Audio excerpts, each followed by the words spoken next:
How's it going, guys? It's Eclipse here, and welcome to this week's update news, where we cover everything that you need to know about this week's update. And of course, let's first start with what's happening this week. So, new vehicle, AMBT. We've got some information on this vehicle. Of course, you can pick it up in the game currently as of the recording and publishing of this video, so make sure that you take a look and really tot it up whether you want to actually purchase this tank.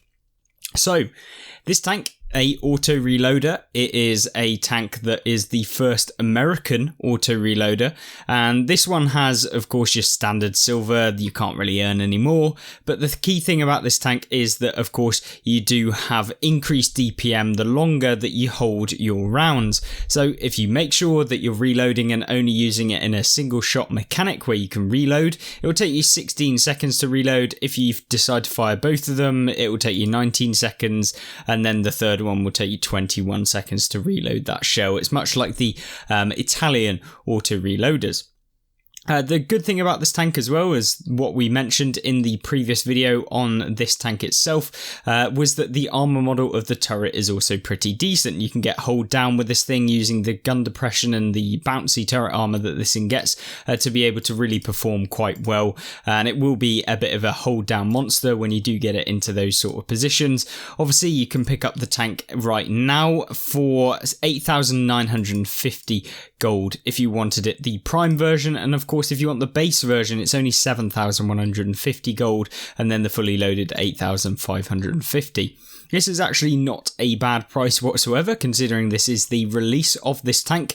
But yeah, make it up what you will, and of course decide upon whether you think it's worth it. But core of the issue is, of course, the kind of lackluster DPM, although it's not terrible, being 1,900.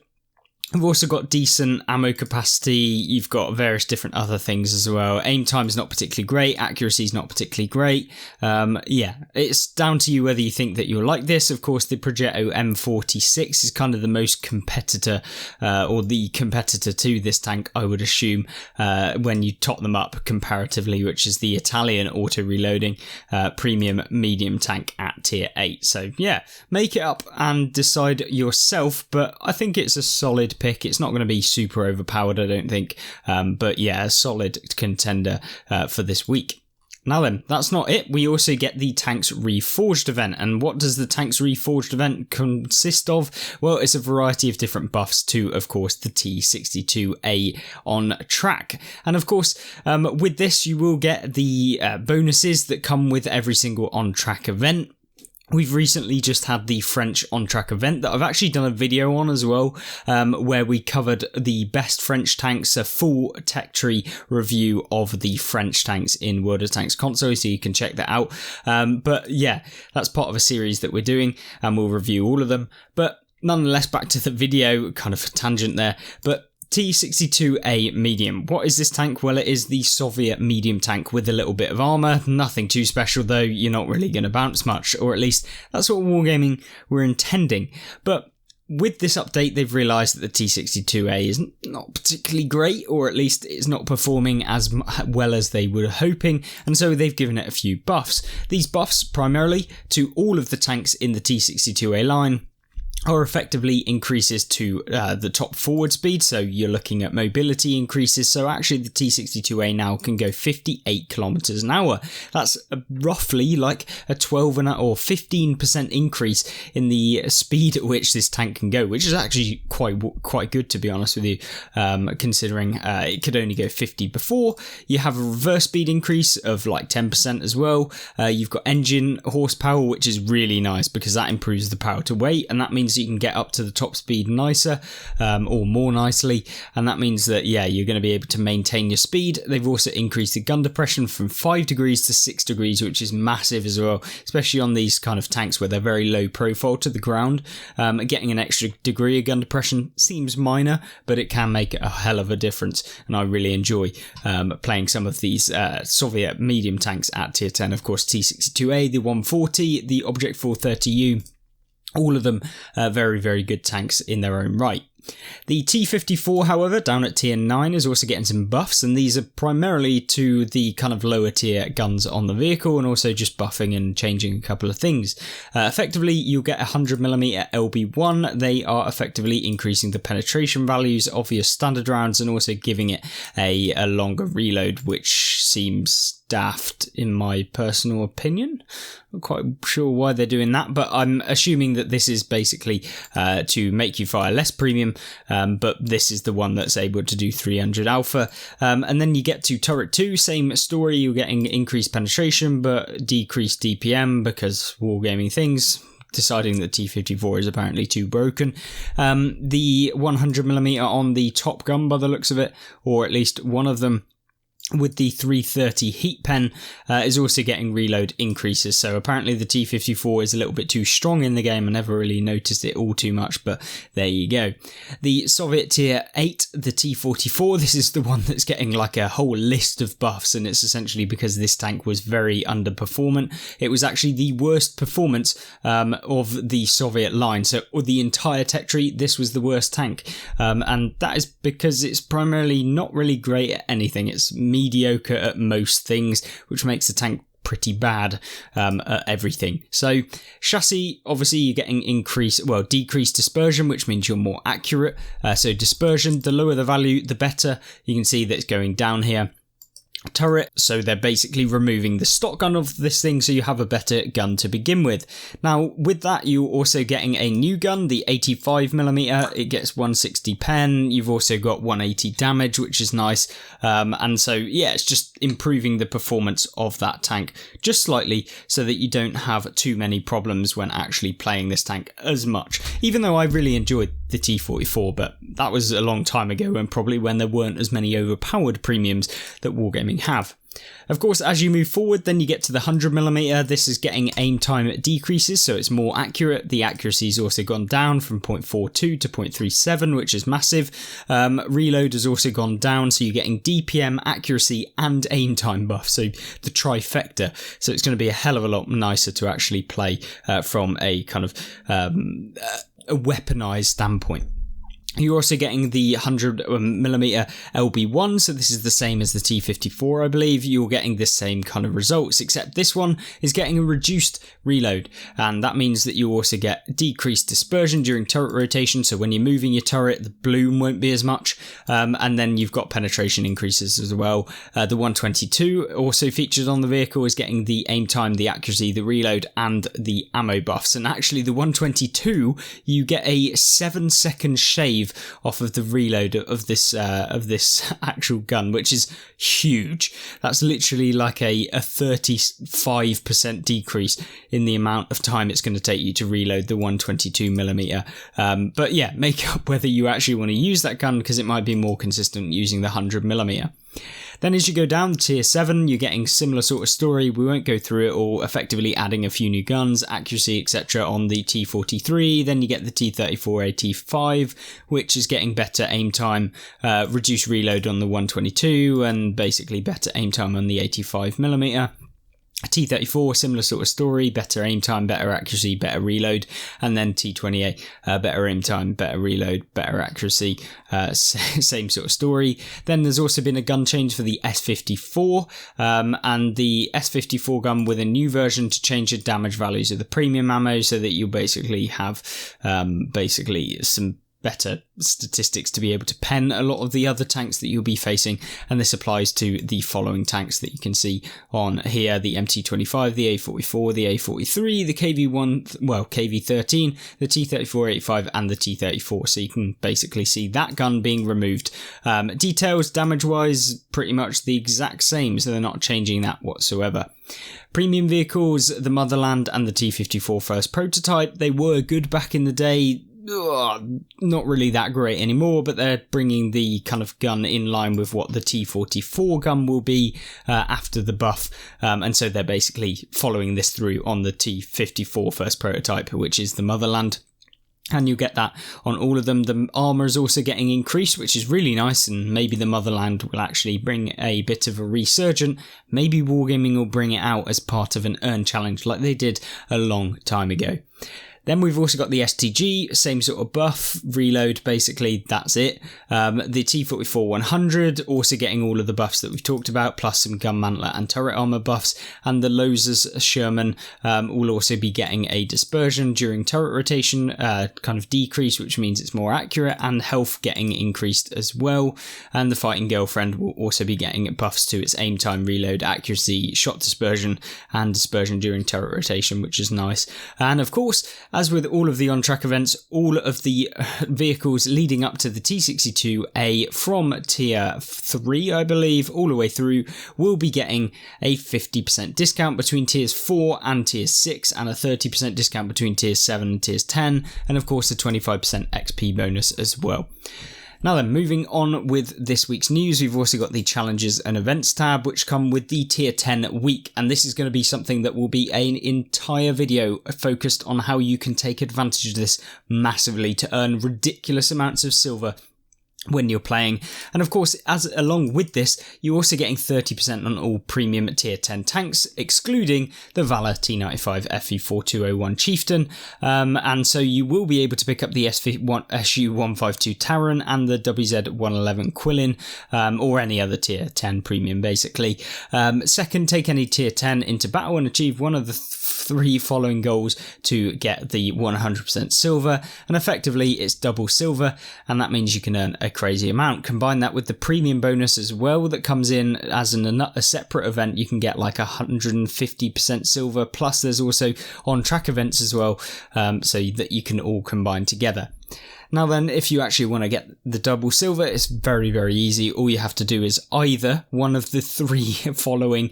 It's either deal at least 500 damage, deal at least 500 spotting damage, or detect 2 or more enemies in a surviving battle. So it's really, really simple. Effectively, either deal 500 damage or get 500 assistance, and then that will double your silver for that game. I'm sure that's like 1 shot in the majority of tanks in the game.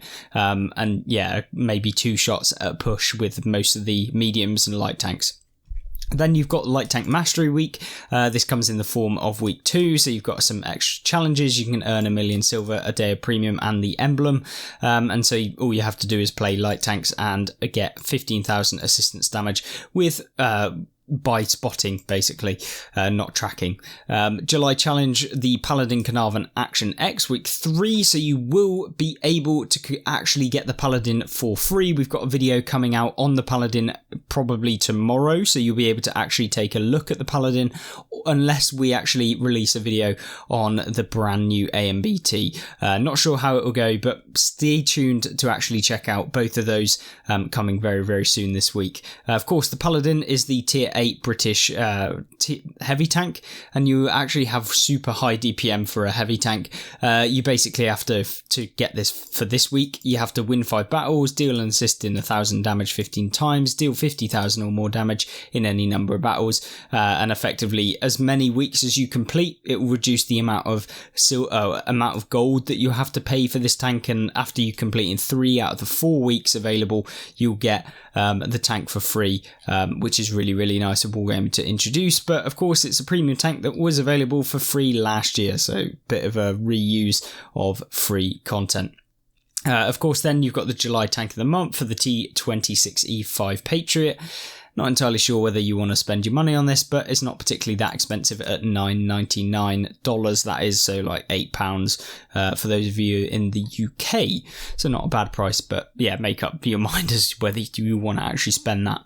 Then the weekly sale. So this is one of the things that I always enjoy having a look at to see whether I want to actually spend my gold. Usually it's no, but this week actually has a few deals. We've got the Cromwell Snakebite and the Type 62. Both of them are actually really good tier 6 light tanks. The Snakebite is one of the fastest tanks in the game, able to go 90 plus kilometers an hour depending on how you set it up.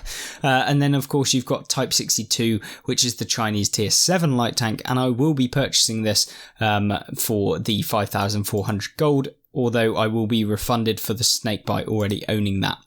Then you got the US Steel, we've got the M48A2 Pattern, which is okay, and then the T95E2, which is also okay, nothing particularly special here, and I wouldn't go out of your way to purchase it. Turtle up, you've got the KV222, which is one of the OP kind of counterintuitive tanks to fire at, especially as a new player, considering that the best armor is on the hull and the turret armor is terrible. I hate these kind of seal clubbing tanks, but seal clubbers usually like it because it's overpowered, so yeah, make up what you want with that.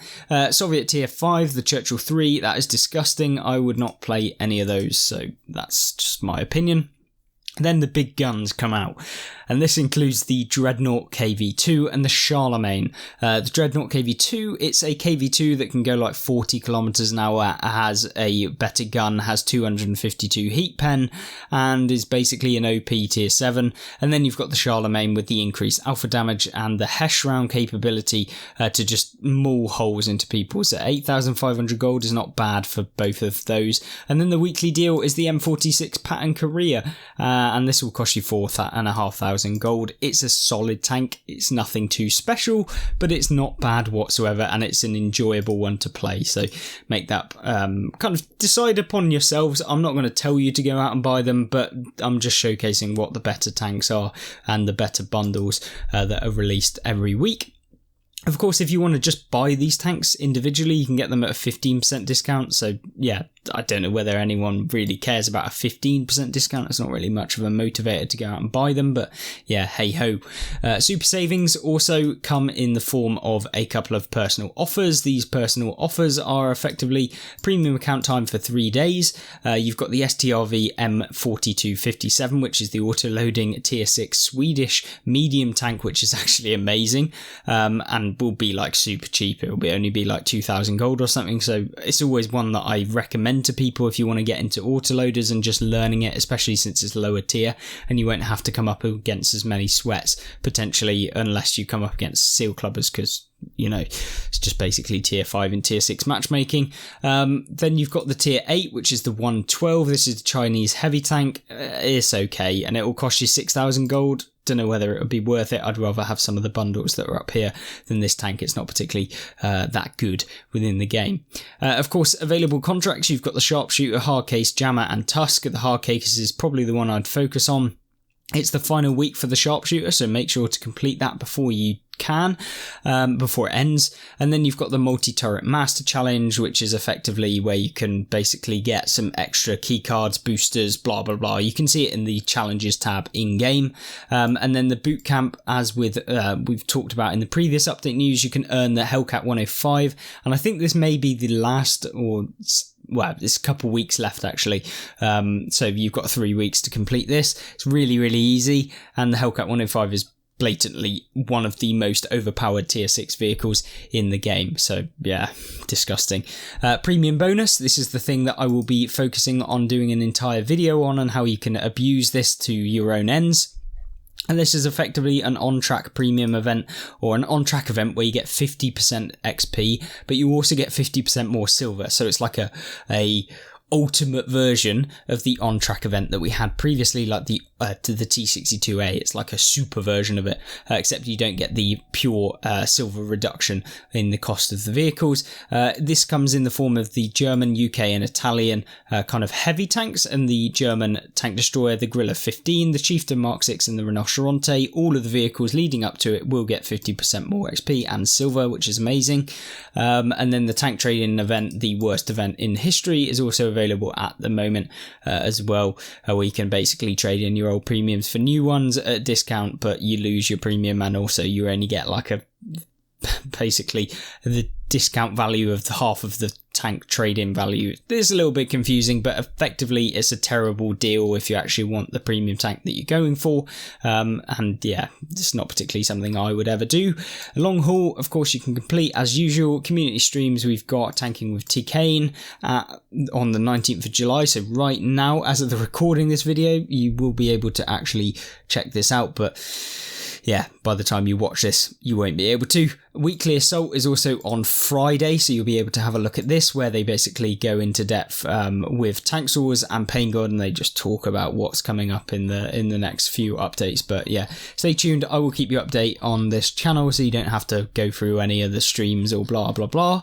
But hopefully you did enjoy this video. Hopefully it gave you a good overview of everything that you need to know for this week, and of course stay tuned for the tier 10 exploit / bonus and the AMBT full review. So if you want to hold off before buying it until that review, then do so. And also, of course, the Paladin Carnarvon Action X video that's already recorded, but I don't know when it's going to go live. So yeah, stay tuned for all of that. Hopefully you did enjoy. Of course, check out some of the gameplay and tank reviews and the previous update news if you really want to, on screen right now. Other than that, I hope you have a fantastic rest of your day, and I hope that you aren't melting in the sunshine if you live in the UK. Goodbye.